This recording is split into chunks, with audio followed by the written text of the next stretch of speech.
patrols Canada's north? The Rangers on the northern frontier.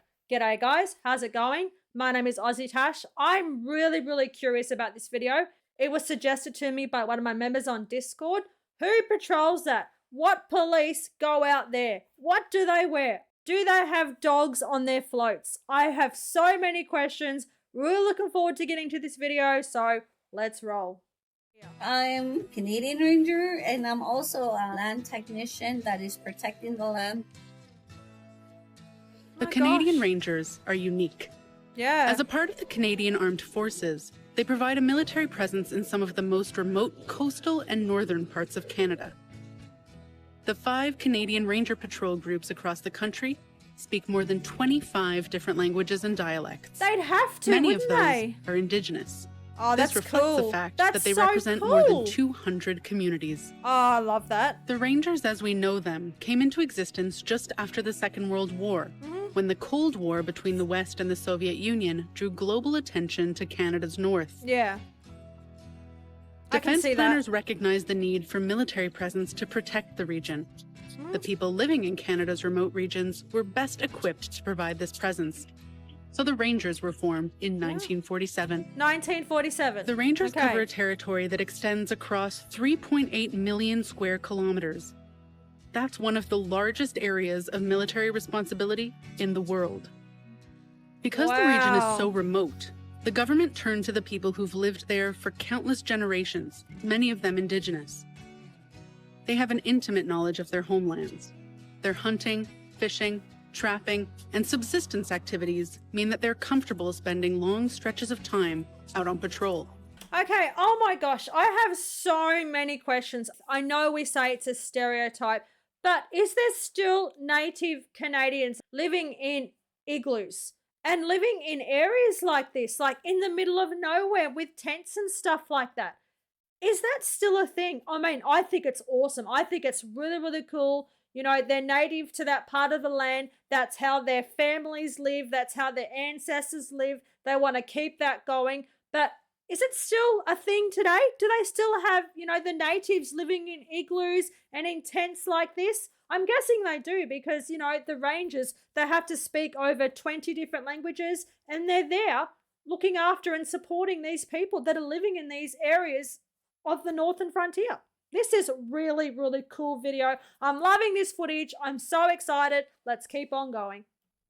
Jean Tassani is a part of that long-standing Canadian Ranger tradition. Oh my gosh. She's the sergeant of the Wollaston Lake Patrol Group and a member of the Dene Nation. This is cool, We man. as civilians go on our own to help the community. That's how we operate. The Dene people knows the land, the landscape, where it's safe to go and all that, because we have that knowledge of the north.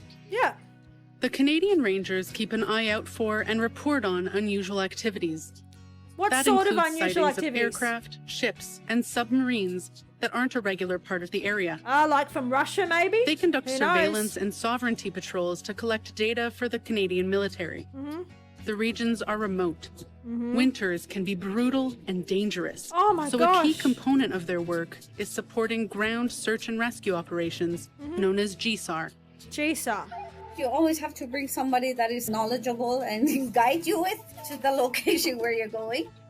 Ask for support from the community and they will give it to you. They're always That's willing really to cool. help. The guys that we all go out and do search and rescues, they know when it's safe to go out and where to go and where not to go because of the ice thinning, river flows, and then the terrain and all that. So it's just they don't need a map.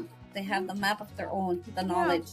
So they rely on the natives and the locals of that land, you know, to help them. You know, if people go missing or stuff like that, you know, they rely on their knowledge, and that is really cool. Also, checking out for sus, you know, airplanes and boats.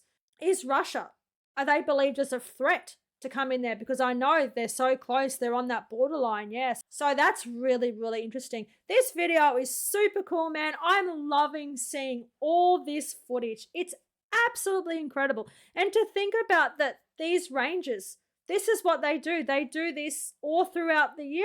So to choose to do this, I guess in a way, they're also isolating themselves from their friends and their family, living way out here in those northern parts of Canada. Jump on, guys. Are you a ranger? is a friend or a family member or yourself. Have you been a ranger or are you a ranger? Jump on, tell me your stories. I'd love to hear them. We have done a lot of ground search and rescues, and they're successful, and some were not really that pleasant. Yeah. During the COVID, when the snow fell and the Aw. hunters were out stranded, the rangers were out hunting, and also the local members. And then some local members from here like made trails over there to meet up with the hunters and the rangers. So Yeah. that was a successful trail breaking, because the snow was like 5-6 feet deep, above That's a your lot of waist snow, and man. chest. Yeah. How do you walk Canadian through that? Rangers also promote the health and sustainability of their communities and cultures. That's cool. They are unique in the military because they elect their own local leadership. Oh, okay. Traditional knowledge and elders play an important role in the ranger structure. How respectful is Patrol that, man? members also So use ranger respectful. activities to pass along skills and local knowledge to younger members. The relationship I'm so is happy. perfect because everybody Yeah. knows everybody and everybody speaks the language. And if they need assistance, like, we just tell them and guide them how to go about to get the rangers activated. And now the younger generation, they need guidance and support, so we need to pass that on. Feels good to be in a leadership and be a role model for the community and your fellow rangers. There's role models and there's a mutual respect, isn't there? The rangers, they can speak up to 20 different languages, so they've got that communication barrier down pat. And, it works for them both, doesn't it? Because when they need help from the natives and the locals that live there, they can communicate with them in their language. And that's just going to keep on getting passed from generation to generation, from ranger to ranger, because when the rangers learn how to speak all these languages, they teach it and they pass it on and they pass it on, and the natives to that land, they'll pass on the languages to their children. So it's always just going to keep on growing and growing, and they're going to be able to keep on supporting and communicating with each other forever. And that is absolutely fantastic. This is really, really cool. My next question is, what do you have to do to become a ranger? I know you have the RCMP, the 26-week training camp. Is it something similar to this? Guys, jump on and let me know. It takes a lot of respect and how you approach people and how you communicate in order to be a leader. We just discussed that. That's really cool. Proportionally, there is Here a we go. significantly higher percentage of women in the Rangers than in the regular force. Why? Women make up more than 20% of the team, or more than 1 in every 5 members. Oh, Here in the north, us Dene people, the women take on the leadership more than men. The Girl women power, here, mate. they're very strong in leadership. Look at and them. They help the guys. They work together. They all work as a team. Perhaps most importantly, the Canadian Rangers act as pillars of support for one another. yes. I have met many rangers across Canada, Alberta, Saskatchewan, BC, Australia, and Oh, the wow. relationship between the rangers, like, it's just like a family. Like, if we're all feeling down or one is feeling down, we all know each other. So we talk to each other and help each other up again and lift our spirits. Like, really, it's just like one household. That's how it feels when we're all together. All One in a big uniform. family, hey?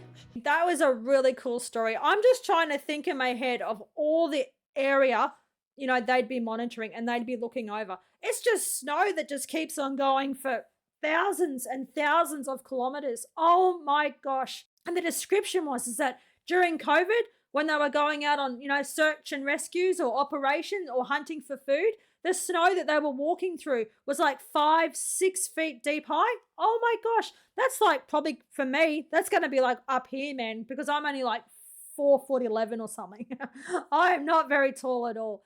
Oh my gosh. This was really, really cool. It sort of reminds me of what we have in Australia, the outback police or the territory police. Because, if you look at like Western Australia, for example, mate, there is nothing out there for days. You could be driving on a highway for 1,000 kilometers and there's just nothing out there. So I know they do have dedicated outback police where, where there's, a station out there and it looks over like 1,000+ kilometers, of areas. I'm pretty sure they'd have the sort of same thing where, there is some native police officers. They'll speak different languages because, the Aboriginals, they do speak over 200 languages in Australia. So I'm guessing they'd have to be able to have that communication with the Aboriginals and the elders in those isolated communities? I'm going to have to look it up and see.